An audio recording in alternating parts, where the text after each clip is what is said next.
নতুন করে অর্জিত স্বাধীন বাংলার প্রথম বৃষ্টি উপলক্ষে আজকে রান্না করলাম পোলাও, রোস্ট এবং গরুর মাংসের তরকারি। হ্যালো এভরিওয়ান, আসসালামু আলাইকুম। এশাস এসেন্সের একদম ব্র্যান্ড নিউ একটা ভিডিওতে আপনাদের সকলকে স্বাগতম। আশা করি সবাই ভালো আছেন, কারণ এখন তো ভালো থাকারই কথা, তাই না?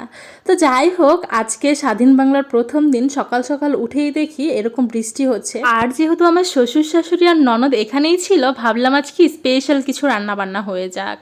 তার জন্য প্রথমেই আমি চিকেন রোস্টের জন্য সেগুলোকে ভেজে নিয়েছি ভালো করে। আজকে আবার রোস্টগুলোকে একটু ছোট করে কেটে নিয়েছি, কারণ এর আগে ফুল থাই ভেজে কিন্তু আমি ফ্ল্যাগ কন্টেন্ট খেয়েছিলাম। তো যাই হোক, সেই ভাজা চিকেনের যে তেল ছিল সেটার মধ্যেই কিন্তু আমি রোস্টের জন্য গরম মশলা দিয়ে পেঁয়াজ দিয়ে সেগুলিকে অনেক ভালো করে একদম বেরেস্তার মতো করে ভেজে নিয়েছি। যখন এরকম বেরেস্তা হয়ে যাবে, মানে পুরোপুরি কালো না, এরকম যখন বেরেস্তা হয়ে যাবে তখন দিয়ে দিয়েছি আদা রসুনের পেস্ট, সাথে কিন্তু ছিল পেঁয়াজের পেস্টও। এই পেস্টগুলোকে আগে আমি এই পেঁয়াজের তেলে খুব ভালো করে ভেজে নিয়েছি, যেন কোনো ফ্র্যাগ্রেন্স না থাকে কাঁচা, মানে আদা রসুনের। তো ভাজা হয়ে গেলে তারপরে আমি আগে থেকে একটা মশলা বেটে মিশিয়ে নিয়েছিলাম। এখানে দিয়েছিলাম কিছু গরম মশলা, ছিল জয়ফল জয়ত্রী এবং ছিল বাদাম, আর সাথে দিয়ে দিয়েছিলাম কিছু টক দই এবং দিয়েছিলাম টমেটো সস। তো এই মিশ্রণটা মিশিয়ে সেটা দিয়ে তারপর ওই পাত্রটাই ধুয়ে আরেকটু পানি দিয়ে সেটাকে আমি অনেক ভালো করে কষিয়ে নিয়েছি। যে দেখুন, যখন এই তেলটা মশলা থেকে উপরে আগলা হয়ে উঠে আসবে, তখন আমি দিয়ে দিয়েছিলাম আগে থেকে ভেজে রাখা রোস্টের পিসগুলো। সেগুলো দিয়ে খুব ভালো করে কষিয়ে নিয়েছি আমি 4 থেকে 5 মিনিট। যখন এরকম সুন্দর করে কষানো হয়ে যাবে, তখন আমি আগে থেকে গরম করে রাখা 1 লিটার দুধ দিয়ে দিয়েছি। আমি আবার রোস্টের ঝোল খুব পছন্দ করি। আমি শুধু না, আমাদের বাসায় রোস্টের ঝোলটা কিন্তু অনেক বেশি লাগে, মানে সবারই অনেক পছন্দ। এর জন্য বেশি করে ঝোল দিয়ে দিয়েছিলাম।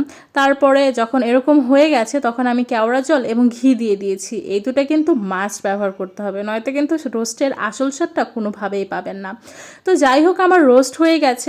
আর অপরদিকে আমি অন্য পাত্রে কিন্তু গরুর মাংসটা বসিয়ে দিয়েছিলাম, মানে প্রেশার কুকারে। আর এখন তো আমি প্রেশার কুকারে গরুর মাংস খুব ইজিলি এবং সহজে রান্না করে ফেলতে পারি, যেহেতু সিলিন্ডার গ্যাস ব্যবহার করি।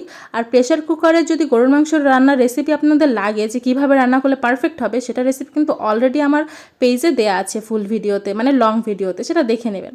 তো যাই হোক, অবশেষে আমি রোস্টের মাঝে কিছু কাঁচামরিচ দিয়ে সেটা নামিয়ে ফেললাম।